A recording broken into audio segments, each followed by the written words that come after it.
Marriage always has been between a man and a woman. It is today, and it will be. And everybody that's honest knows that. Everybody knows that. This pretend stuff, it's not working.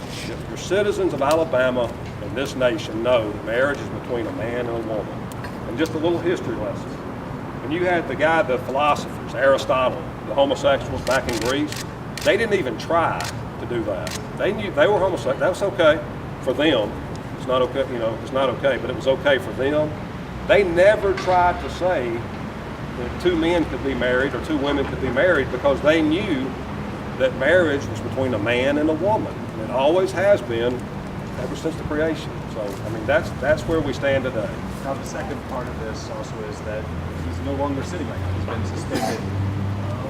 What do you think about him being suspended before we even get to it in front of the Court of Judiciary? I think that the JIC, again, has made a knee-jerk reaction in response to a small minority of people, and they've done a disservice to the people of Alabama. Judge Moore is an honorable man. Judge Moore does what's right, and the people of Alabama know that. They know Judge Moore. That's why they re-elected him. That's why they did it, because they know he'll do what's right, and they know he's a good man. He means well. He's going to do what's right. So it's a travesty that we've got a transvestite. Again, these are the kind of people that want to come in to the bathroom with your children, boy or little girl, and they're able to get the JIC, the Judicial Inquiry Commission, to rule with them against 81% of the people of Alabama. And this is, I'm telling you, the Christians out there, the non-Christians, the red-blooded Americans, it's time to stand up. And if we don't stand up now, and if we can't stand up over this, then everybody may as well just go home. Because it can't get much worse than this. It can't get much worse than this. What do you think your rally next Saturday, how do you think that will help change anything? I'll tell you what it'll do. It'll keep everybody informed. It will inform them. This will inform them. You see, we got the media, and I'm calling anybody's names, because I really don't know exactly what all y'all report, but we need to get the word out of who in the world is pushing this stuff, and the fact that 81% of the Alabamians agree with Judge Moore. So I'm doing my dead level best as Judge Moore's friend to keep this in front of the people, to help them to understand exactly what's going on, and that their vote was overturned by a bunch of nameless people and don't have a clue as to what they're doing. And so that's the point. That's the point. And to show Judge Moore that people do care and that they do stand with him. But that's the point in all this, because at the end of the day, our civilization was founded on the Judeo-Christian values. And when you start saying that a man and a man can get married, you're destroying the very foundation of this nation. That's what this country was founded on. Whether people want to agree or not, or like it or not, they can go back and look, and they'll see that that's what this nation was founded on. And when you start redefining things, and that's what the New York Times is talking about, redefining things like marriage, then you can start redefining things like how long is a foot? Well, let's just say that's 6 inches, 6.8 inches. How many ounces are in a glass of water? Let's just say 2. The entire foundations are destroyed when you start redefining words, and especially between what marriage is, and that's between a man and a woman. And that's the point. This is ground zero in the cultural war in this country. Not only this country, but the world. There's only one guy that at this position, the highest elected judge in the nation. They don't get any higher than a Chief Justice. And the people of Alabama have chosen Judge Moore as their Chief Justice. And he's the only one in this entire country that's standing. And I'll tell you this, all you pastors, all you people out there, remember this, if they take Judge Moore down, they're going to come after your pastors. They're going to come after your businesses. If you don't make the kind of cake they want, they're going to make you go out of business. If you don't want to perform a wedding like that, you're going to go out of business. Judge Moore is standing where no one else has stood. And he's the only one left. And this is it. This is either Valley Forge. I tell my friends, this is either Valley Forge or this is the Alamo. I just don't know which one. But I'm telling you, this is it. And the whole world's watching this. This isn't something, you see any other judges doing this?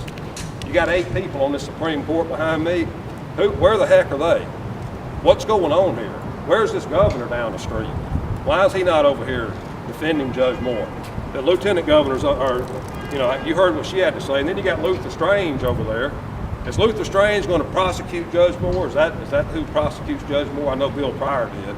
That's a question I would have for Luther. Are you willing to prosecute Judge Moore over this? I wish y'all would ask him. He was on TV down here where I'm from in Orange Beach just the other day, talking about all this stuff. I would like to know if Luther Strange is willing to prosecute Judge Moore for saying that marriage is between a man and a woman.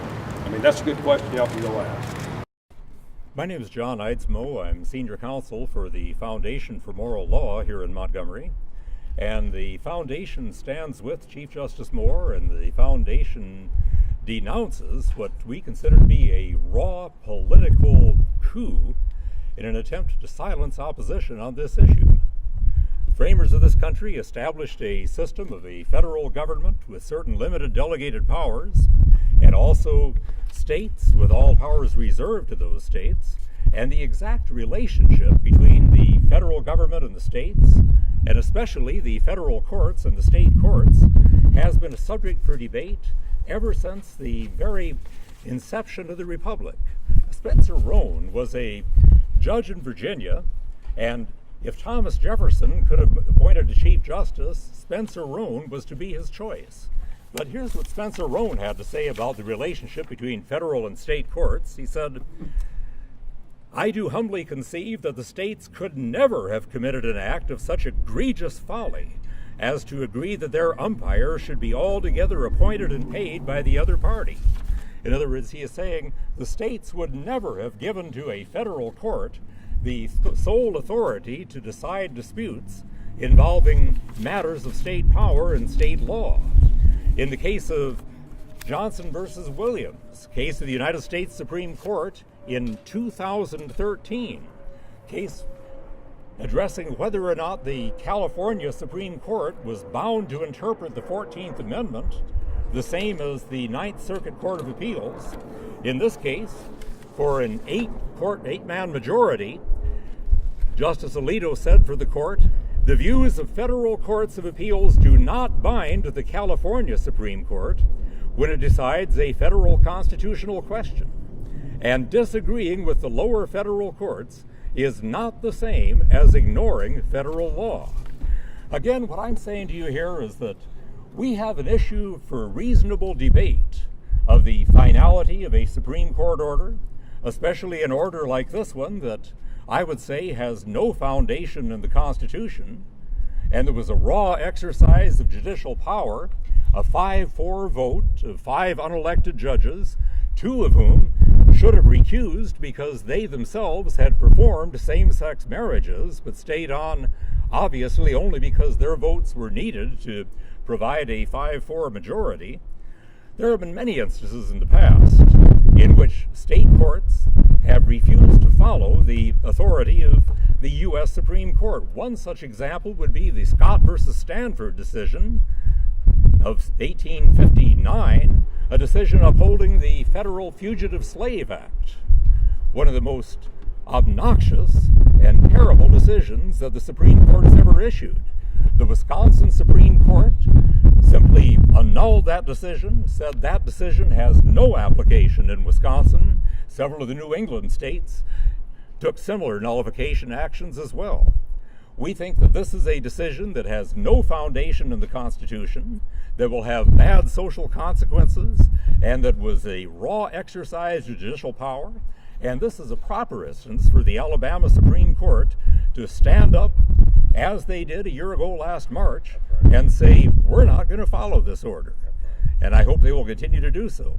I hope this debate continues. And I'm sorry that the other side, rather than continuing the debate, wants to suppress the opposition by forcing the Supreme Court Chief Justice that the voters of Alabama have twice elected, forcing him out of office. This is not a slap at him.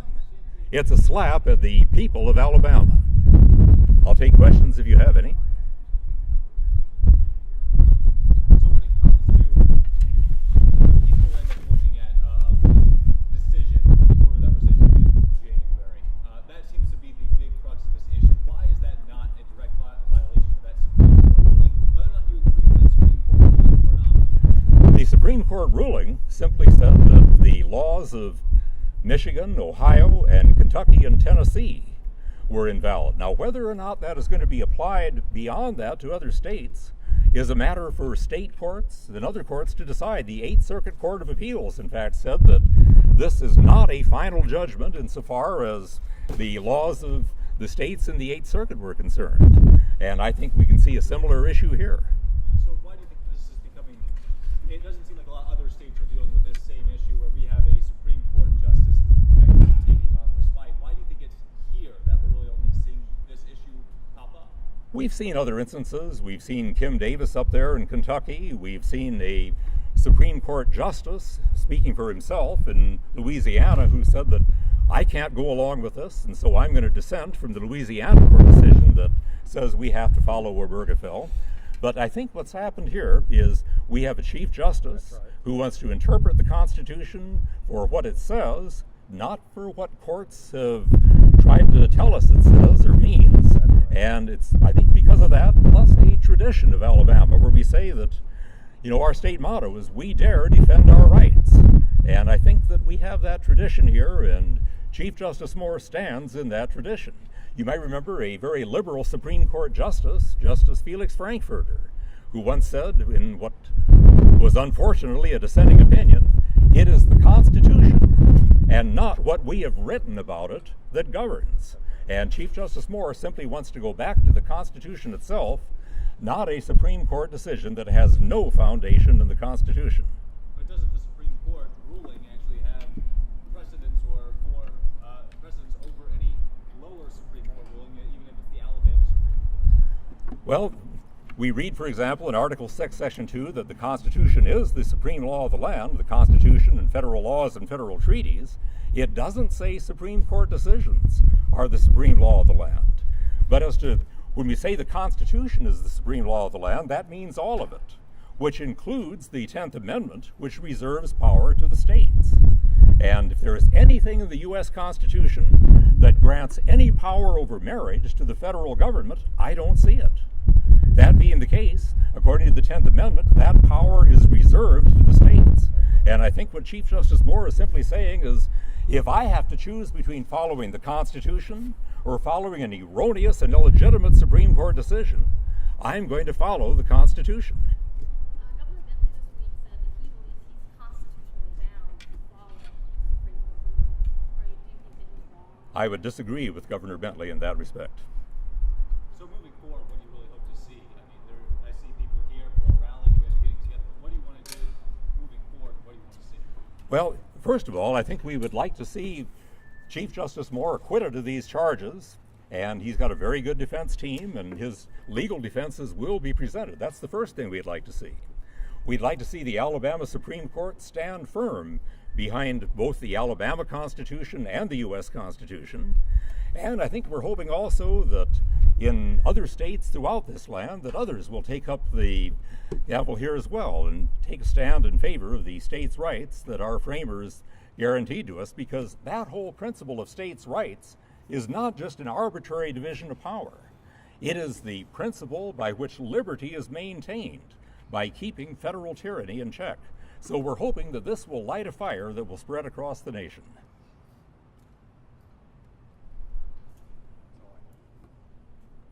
Well, thank you very much.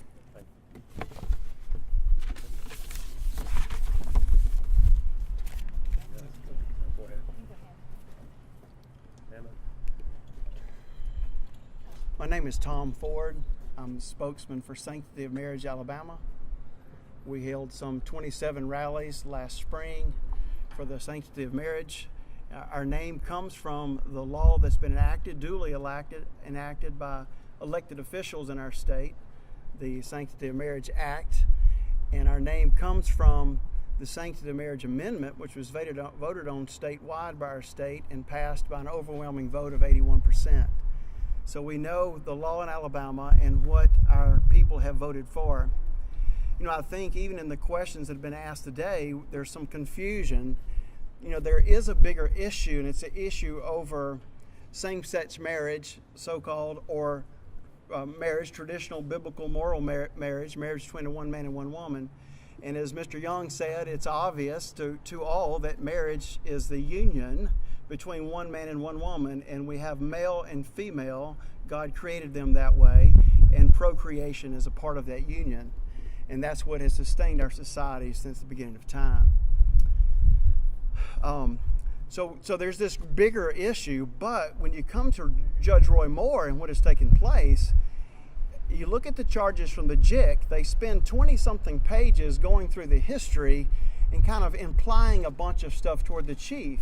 But ultimately the charges, even though there are 6, they all come down to his administrative order back in January 2016. That's really what the issue is, the administrative order. And if we focus on the administrative order and not get caught up in the larger debate, we see that he not as a judge, but as an administrator, he's the chief executive over the judiciary branch of the state of Alabama, sought to try to solve a problem. And the problem is that the Supreme Court in its whole, our state Supreme Court in its whole, made a decision that our state would stand with the Sanctity of Marriage Act and the Sanctity of Marriage Amendment back in March of 2015. Then Obergefell in June of 2015 took place.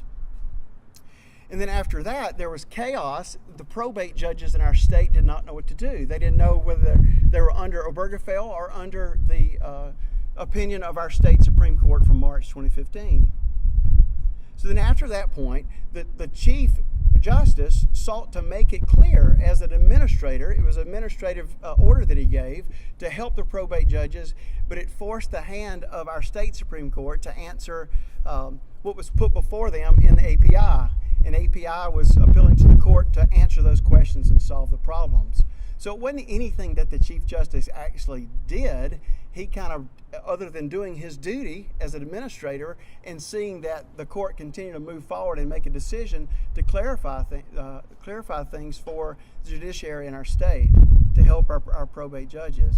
So when you look at the charges, look back again at them real closely. He didn't do anything wrong.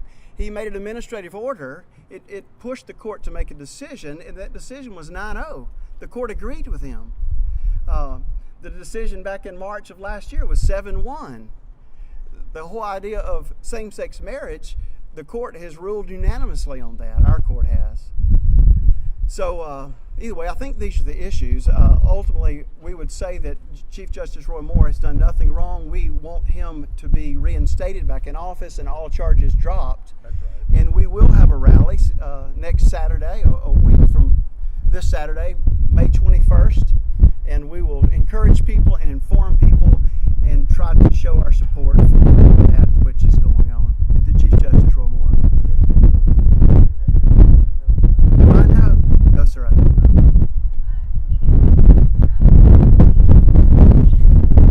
Yes, the rally will start at 11 o'clock on May 21st, and it will be here at the Judicial Building. It's 300 Dexter Avenue. Yes, sir. You said there was confusion around this. What do you think has been the source of all this? Well, I think the media has confused some things, but it's understandable in a sense because there's a bigger issue or a larger debate or argument, but that's not what the chief is being accused of. It has to do with the order that he gave in January 2016, not the rest. So even in their decision, there's this a smoke screen of 20-something pages that blurred the issue. Then if you focus in on their charges, what they're actually saying, it's not really related to the bigger issue. Also, I think Mr. Young mentioned the unnamed appointed JIC, the Judicial Inquiry Committee. We do know the names of those committee. Sanctity of Marriage Alabama on their Facebook page, which will be Sanctity of Marriage Alabama Facebook. We'll have a list of those names and email addresses. They're a politically appointed group, and I would say that this is a politically motivated action that they're taking. They're being pressured by others. But it's important that we know who they are and who's behind it all. Any more questions?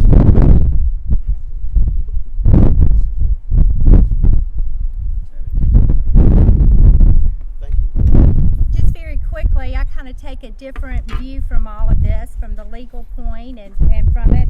I too am a supporter of Chief Justice Roy Moore. And so if you'll just bear with me, I kind of prepared a little thing to say and you can ask questions. My name is Suzelle Josie and I'm from Watauga County. Suzelle Jossy. Sure. Yeah. Thank you. Well, we appreciate it from all of us 5 feet 1. We really do. Put